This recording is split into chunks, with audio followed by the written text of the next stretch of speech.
जी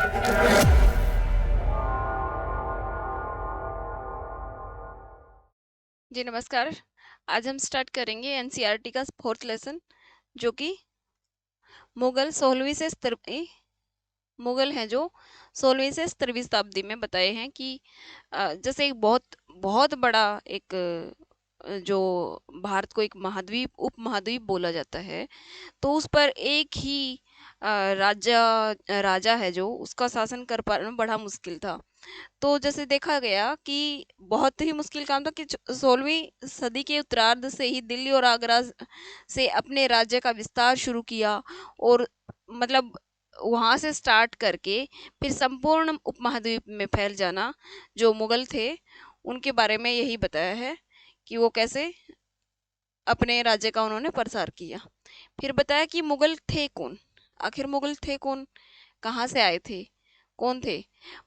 मुगल दो महान शासक वंशों के वंशज थे। जैसे एक बोला जाता है जो उनकी मदर की तरफ से, और एक उनके फादर की तरफ से। माता की ओर से वे मंगोल शासक चंगेज खां के, और जो चीन और मध्य एशिया के कुछ भागों पर राज करता था, के उत्तराधिकारी थे। और पिता की ओर से वो ईरान और इराक की वर्तमान जो तुर्की है, वहाँ के जो तैमूर नाम के जो शासक हैं उनके वंशज हैं। परंतु मुगल अपने आप को जो मुगल थे वो अपने आप को मंगोल कहलवाना पसंद ज़्यादा नहीं करते थे।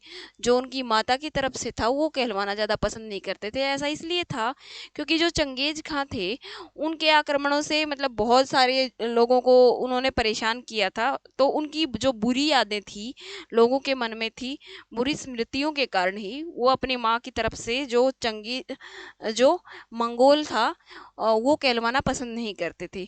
तो वो जो तैमूर जो उनके दादा की तरफ से या उनके पिता की तरफ से जो वंश जो चला आ रहा था, वंश जो चला आ रहा था, जो जिन्होंने 1398 में दिल्ली पर कब्जा भी किया था। इससे पहले जब जब यहाँ पर सल्तनत काल चल रहा था, जब सल्तनत काल चल रहा था, तो 1398 में यहाँ पर एक युद्ध में सबको जीतकर और दिल्ली पर कब्जा भी किया था। तो वो अपने आप को जो लड़ाकू हैं, जो लड़ाकू कह सकते हैं, वो कहलवाना पसंद करते थे।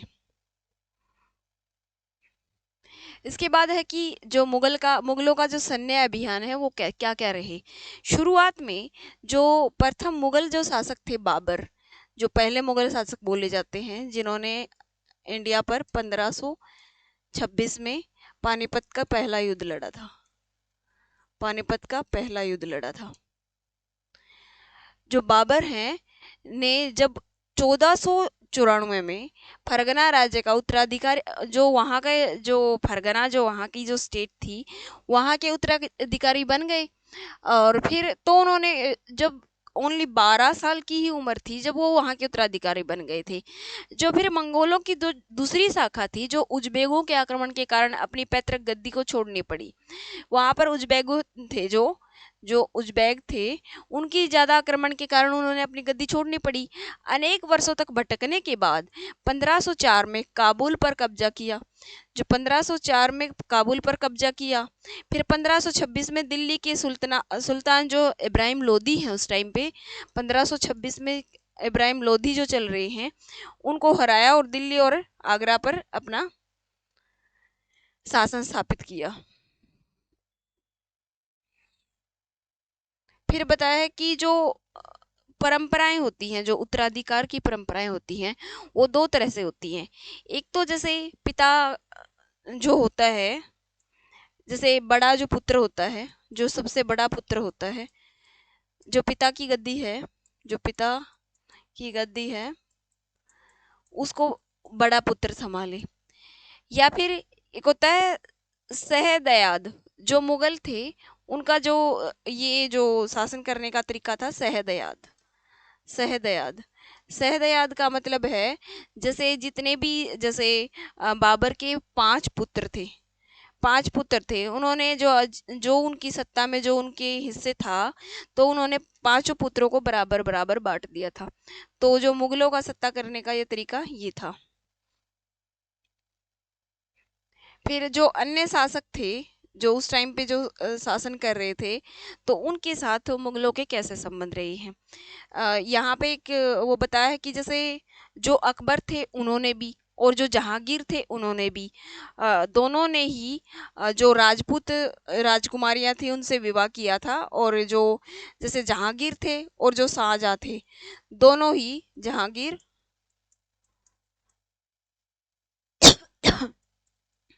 और शाहजहां दोनों ही जो मारवाड़ी रानी थी, उनकी जो मारवाड़ी रानियां थी उनके पुत्र थे। मुगलों के अन्य शासकों के साथ संबंध है, तो बताएं कि क्योंकि एक टाइम पे जब वो मुगल सत्ता का प्रसार कर रहे थे, तो उस टाइम पे क्या हर कोई उनके अधीन में थोड़ा ना आ गया है एकदम से। तो उन्होंने कोई ना कोई तो ऐसी नीति अपनाई होगी जिसके कारण, चाहे तो कोई युद्ध के कारण या फिर कोई किसी ने आत्मसमर्पण कर दिया, तो वो उनकी जो अधीनता उन्होंने स्वीकार कर ली।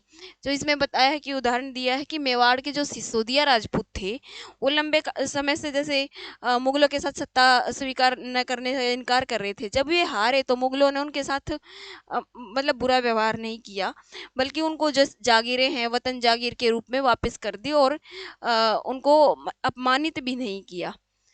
फिर बताया कि जो मनसबदार थे, मनसबदार और जागीर क्या होती थी, अभी बताया कि जागीर दे दी।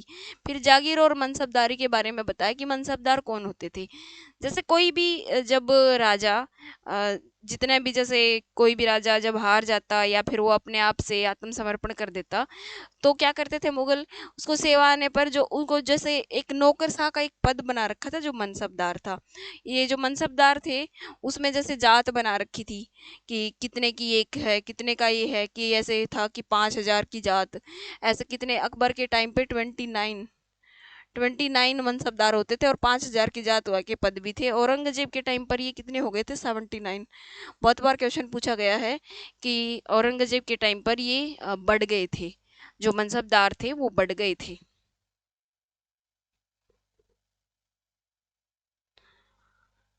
जो मनसबदार थे वो अपना वेतन था राजस्व एकत्रित करने वाली भूमि के रूप में पाते थे, जिन्हें जागीर कहा जाता था। जो भूमि थी जहां से उनको टैक्स मिलता था, जहां से टैक्स मिलता था, जो भूमि होती थी, उसको क्या कहा जाता था, उसको क्या कहा जाता था, जागीर।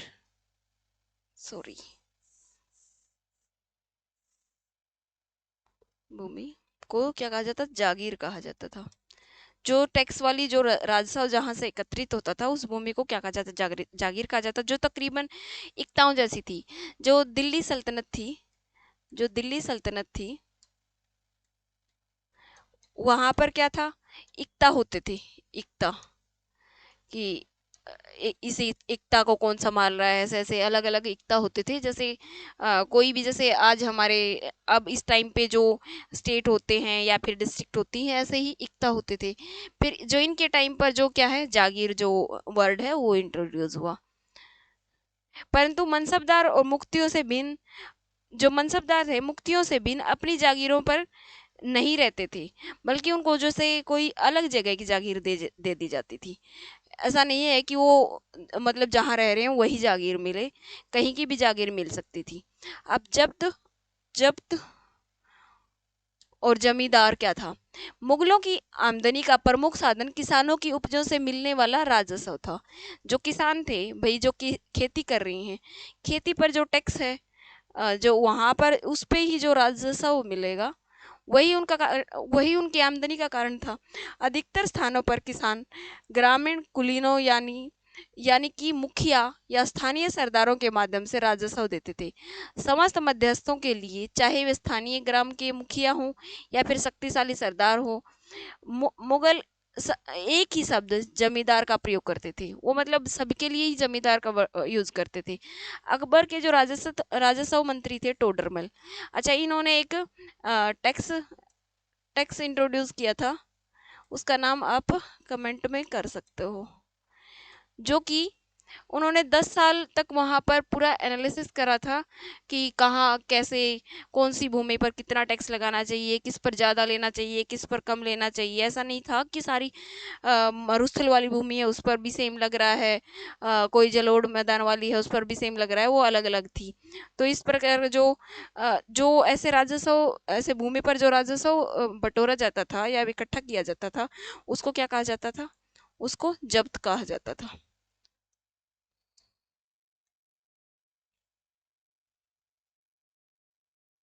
अकबर ने अकबर के टाइम पर एक बुक लिखी गई थी जिसका नाम है अकबरनामा। अकबरनामा, या इसको कह सकते हैं आईने अकबरी। अकबर ने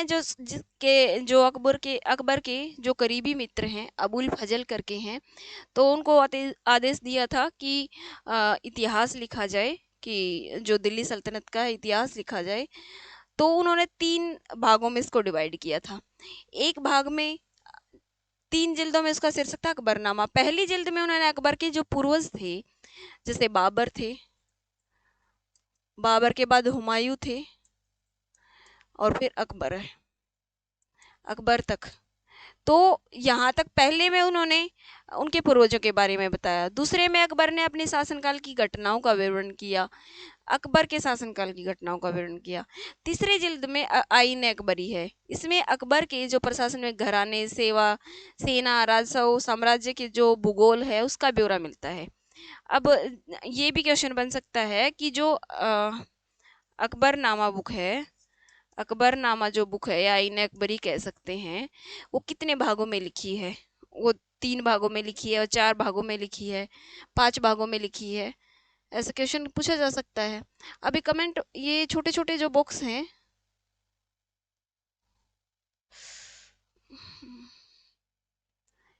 इसमें मेहरुन्निसा है, जो नूरजहां जिसका नाम है, जिसका असली नाम नूरजहां है, उसके बारे में बताया। जो जहांगीर हैं उनकी पत्नी है। जो मेहरुन्निसा है उनका विवाह जहांगीर के साथ 1611 में हुआ। उन्हें नूरजहां का खिताब लिया क्योंकि वो जैसे सुंदर थी, इसलिए नूरजहां का खिताब लिया। अच्छा, वो है ना, शासन के कामों में भी जैसे जो जहांगीर थे, उनका हाथ बटवाती थी। क्योंकि वो जैसे रानी बेगम, जैसे उसके नाम से जो सिक्का भी लिखा, जो एक सिक्का था उनके नाम से जैसे ये दिखाया गया है, ये उन्हीं के नाम से लिखा हुआ है सिक्का, जिसमें लिखा है, एक साइड लिखा है रानी बेगम नूरजहां के नाम से गड़ा हुआ सिक्का।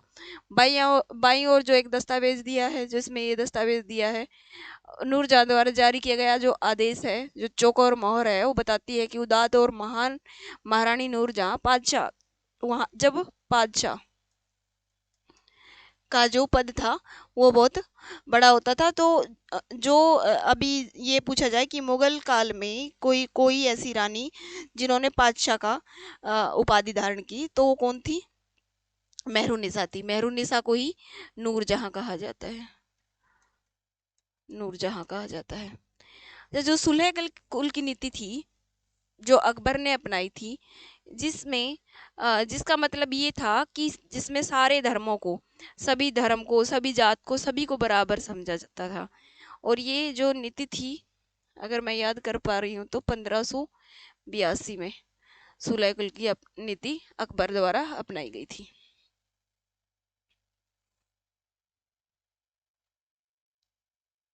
इसमें अकबर तक का ही जो जिक्र है वो किया गया है। आगे वाले जो लेसन है उसमें जो मुगल जो काल है उसके बारे में आगे भी बताया गया है। इस लेसन में इतना ही। Thanks for watching. जय हिंद।